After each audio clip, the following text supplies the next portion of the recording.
কী অবস্থা সবার? আমি এমডি সাইম বিল্লাহ, বুয়েট আইপিতে পড়াশোনা করতেছি। তো আজকে তোমাদের ইন্টিগ্রেশনের একটা টাইপ নিয়ে আমি কথা বলবো, যে টাইপের মাধ্যমে বিভিন্ন এডমিশনে কোশ্চেন করা হয়।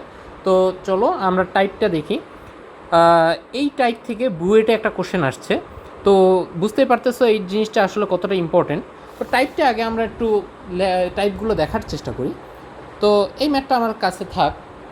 তাহলে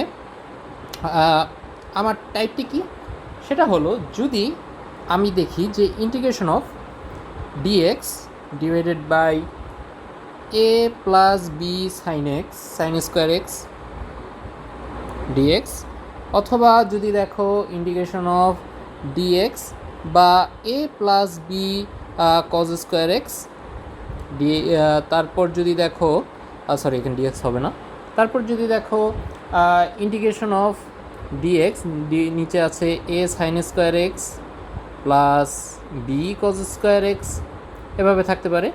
আবার আরেকটা কীভাবে থাকতে পারে যে integration of DX A sine square X plus B cos square X plus C.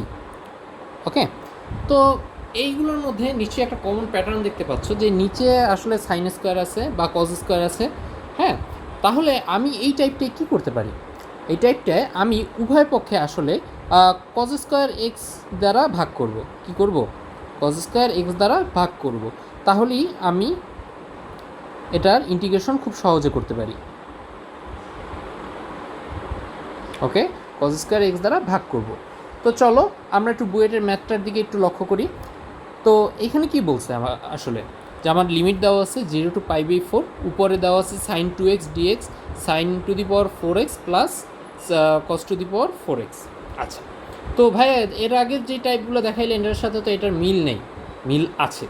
তো কোথায় আছে চলো আমরা একটু করার চেষ্টা করি।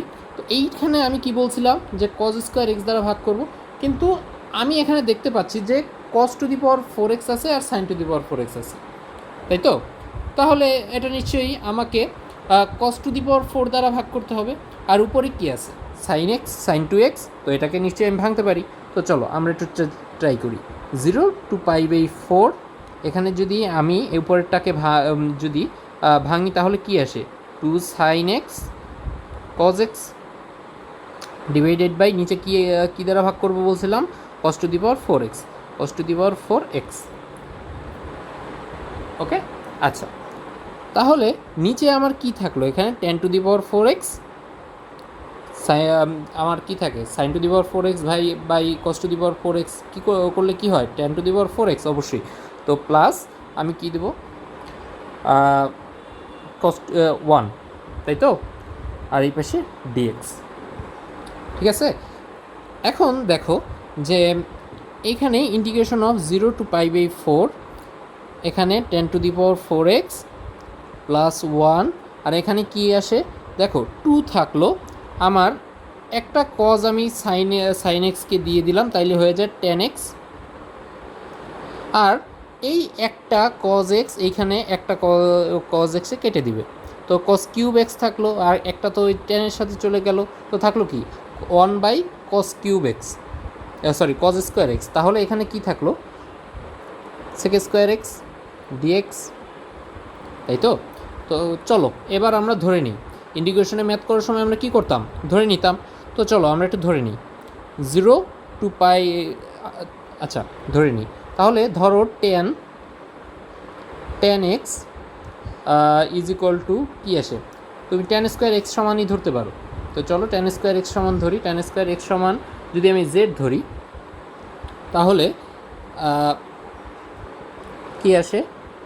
2 tan x sec square x dx is equal to dz. Okay, তারপর দেখো এইখানে যদি আমি লিমিটটাকে একটু বের করে আনার চেষ্টা করি তাহলে কি আসে? লিমিটটাকে একটু বের করার চেষ্টা করি। তো লিমিটটাকে যদি বের করার চেষ্টা করি, আমরা একটা ঘর করে কেটে নিই। তাহলে দেখো আমি এক্সের ভ্যালু কি বসাচ্ছি? এক্সের ভ্যালু বসাচ্ছি 0। এক্সের ভ্যালু যদি 0 বসাই আমার জেটের ভ্যালু আসে 0। তাই তো? আর আমার এক্সের ভ্যালু যদি আমি π/4 বসাই, তবে আমার জেটের ভ্যালু আসছে কত? জেটের ভ্যালু আসছে 1। ওকে, তাহলে আমি এখানে কি লিখতে পারতেছি যে ইন্টিগ্রেশন অফ 0 to 1, এখানে আমি tan² x সমান ধরছিলাম, অর্থাৎ আমার এখানে হবে z², তারপর +1, আর উপরে কি আসলো? dz, তাই কি না? আচ্ছা, যদি তাই হয় তবে আমাকে বলো যে এইটার ইন্টিগ্রেশন আমরা সরাসরি করতে পারি। এটার ইন্টিগ্রেশন কি আসে? ইন্টিগ্রেশন আসে tan−1z, তাই তো? তো এখানে 0 to 1 আমি যদি লিমিট বসাই তাহলে সিম্পলি π/4 আসে। এইটাই হচ্ছে আমার অ্যান্সার। তো ধন্যবাদ সবাইকে। তো আমাদের সাথে আমার পেজে যুক্ত থাকবে। ধন্যবাদ সবাইকে।